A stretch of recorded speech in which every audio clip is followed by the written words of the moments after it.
All right, so today we are going to remove this acrylic countertop, and because they're going to put a new countertop on, they're going to save the cabinet. So what we're going to do is just basically knife out the trim. So just get the trim off here, and then just kind of cut away as much as we can to loosen it up, and then just pull it out. We'll see how it goes.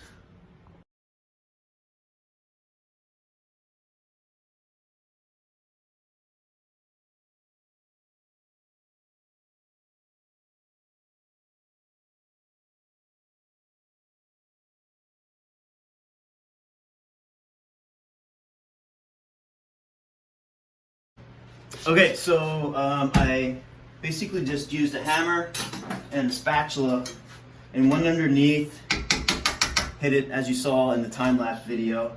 Same thing all across the back. It was just caulked on with silicone.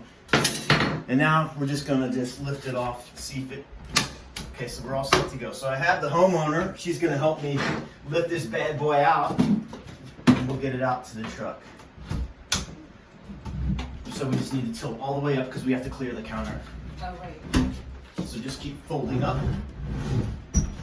Right, cool. And so what do we want to, let's just get it out. Wait a second. I think it's still connected somewhere. It's just heavy. Okay, it's just heavy. Yeah. Let's get it outside and then we'll just sit it down. All right, so there's just a little bit of glue from the old days. Not bad at all. Not a lot of damage at all. I'll probably go over this with, just skim coat this with some mud, sheetrock mud, and we're good to go.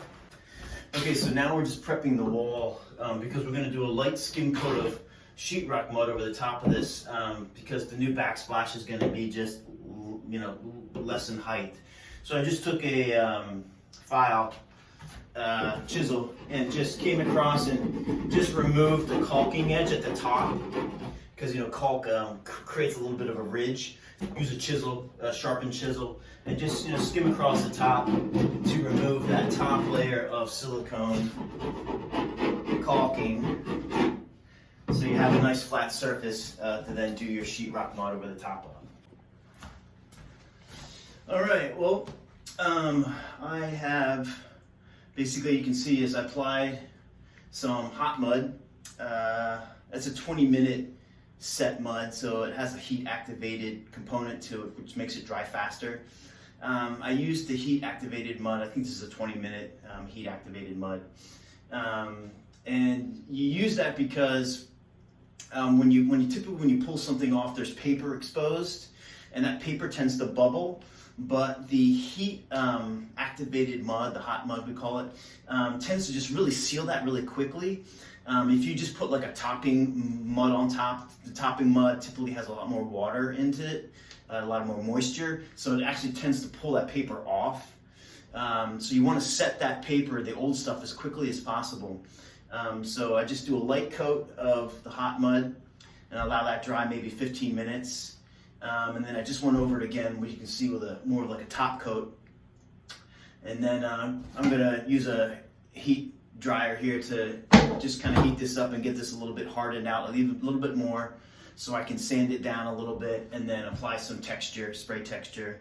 I like this water-based spray texture by Homax. Okay, so we have got it all spray textured now. So again, there was 2 coats of hot mud.